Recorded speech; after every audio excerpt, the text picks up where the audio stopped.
Ukraine की सेना की स्पेशल यूनिट अजोव रेजिमेंट के कमांडर ने मारियोपोल में रूसी सेना के आगे सरेंडर करने की खबरों से साफ इनकार कर दिया। कुछ रोज पहले ही रूस ने अजोवस्ताल स्टील प्लांट को जीतने का दावा किया था और यह बताया था कि स्टील प्लांट में घायल सैनिकों की जान बचाने के लिए यूक्रेन की सेना ने उसके आगे घुटने टेक दिए। रूस के इस दावे के बाद यूक्रेन ने भी इस बात की पुष्टि कर दी थी कि अजोवस्ताल स्टील प्लांट से उसकी सेना पीछे हट चुकी है। सबूत के तौर पर रूस ने यूक्रेन के सैनिकों के सरेंडर करने का वीडियो भी जारी किया था। उस वीडियो में बड़ी संख्या में यूक्रेन के सैनिक अपने घायल साथियों को स्ट्रेचर पर लेकर स्टील प्लांट से बाहर निकलते दिखे थे। प्लांट से बाहर आने के बाद रूसी सेना के जवानों ने सभी की तलाशी ली, बैग से लेकर उनके कपड़े तक खंगाले गए। इसके बाद यूक्रेन के सारे सैनिक अपने साथियों के साथ वहां खड़ी गाड़ियों में चले गए। उस वक्त रूस की तरफ से यह दावा किया गया था कि अजोवस्ताल स्टील प्लांट में छिपे यूक्रेन के करीब 1000 सैनिकों ने उसकी सेना के आगे हथियार डाल दिए, जिसका मतलब यह था कि अजोवस्ताल स्टील प्लांट को जीतने के बाद पूरा मारियोपोल शहर पुतिन के कंट्रोल में आ चुका। लेकिन इस कहानी में अब नया मोड़ आ गया जब अजोव रेजिमेंट के कमांडर ने इसे रूस का प्रोपेगेंडा बता दिया और यह दावा किया कि अजोवस्ताल स्टील प्लांट में यूक्रेन की स्पेशल यूनिट अजोव रेजिमेंट के सैनिकों ने रूस के आगे हथियार डाले ही नहीं थे।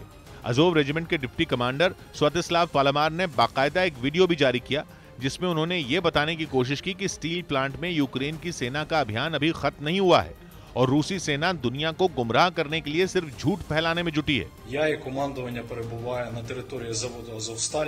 जबकि रूसी सेना की तरफ से यह भी दावा किया गया था कि स्टील प्लांट से ज़ेलेंस्की की सेना के जिन सैनिकों ने हथियार डाले हैं वो अजोव रेजिमेंट के ही जवान हैं, जिन्होंने कई दिनों तक रूसी सेना के नाक में दम कर रखा था, जो न सिर्फ अजोवस्ताल स्टील प्लांट में रूसी फौज को घुसने से रोक रहे थे बल्कि हर मोर्चे पर उन्हें करारा जवाब भी दे रहे थे।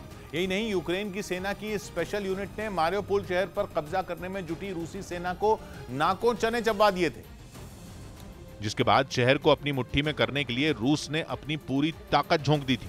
यहां तक कि पुतिन ने अपने सबसे वफादार और खूंखार चेचन कमांडर रमजान कादिरोव को भी जंग में उतार दिया था, जिसके बाद चेचन लड़ाकों ने शहर में जमकर तबाही मचाई। पुतिन की सेना के साथ मिलकर चेचन लड़ाकों ने कई दिनों तक यूक्रेन की सेना के साथ जंग लड़ी, जिसकी वजह से पूरा शहर खंडहर में तब्दील हो गया। यूक्रेन ने आरोप लगाया कि शहर पर कब्जा करने के दौरान रूसी सेना ने हजारों लोगों का कत्ल करवा दिया। हालांकि बाद में रूस ने यह दावा किया कि उसकी सेना ने पूरे मारियोपोल पर कब्जा जमा लिया है, लेकिन उसके बाद भी शहर के एक हिस्से में मौजूद अजोवस्ताल स्टील प्लांट रूस की पकड़ से दूर था, क्योंकि यूक्रेन की सेना की स्पेशल यूनिट अजोव रेजिमेंट के सैनिकों ने स्टील प्लांट को ही अपना बेस बना लिया था। दावा किया गया कि प्लांट में यूक्रेन के करीब 2000 सैनिक छिपे थे जो पुतिन के सैनिकों पर कहर बनकर टूट रहे थे, जिससे रूस बौखला गया था, क्योंकि पूरे शहर को जीतने के बाद भी स्टील प्लांट उसकी पहुंच से दूर था और यही बात पुतिन को परेशान कर रही थी। इसी वजह से रूसी फौज ने प्लांट पर चारों तरफ से हमला बोल दिया। यूक्रेन के सैनिकों को वहां से निकालने के लिए रूसी सेना ने आसमान से बमों की बारिश कर दी। रॉकेट और मिसाइलों से प्लांट को निशाना बनाया गया। ताकतवर टैंकों से प्लांट की इमारतों को ध्वस्त कर दिया गया। कई दिनों तक चली जंग के बाद रूस ने दावा किया कि इन हमलों में यूक्रेन की सेना के ज्यादातर सैनिक मारे जा चुके हैं और जो बचे हैं वो घायल हैं। इसके बाद अजोवस्ताल स्टील प्लांट से घायल सैनिकों को निकालने के लिए रूस और यूक्रेन के बीच एक समझौता हुआ, जिसके बाद यूक्रेन के करीब 1000 सैनिकों ने रूसी सेना के आगे हथियार डाल दिए।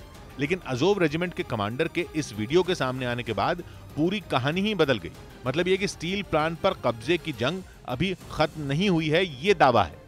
इस बीच अजोव कमांडर के दावे के बावजूद अजोवस्ताल स्टील प्लांट से ज़ेलेंस्की के सैनिकों का सरेंडर जारी है। 2.5 महीने तक चली जंग के बाद रूस ने प्लांट में छिपे करीब 1000 सैनिकों के सरेंडर करने का दावा किया था और यह सिलसिला अब भी जारी है।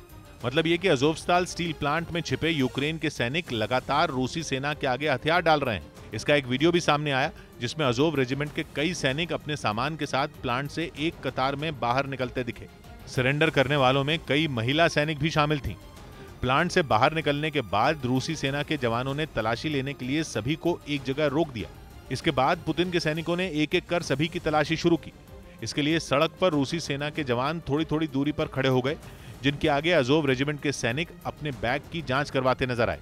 हालांकि रूस की तरफ से इस बात की जानकारी नहीं दी गई कि इस बार ज़ेलेंस्की के कितने सैनिकों ने सरेंडर किया।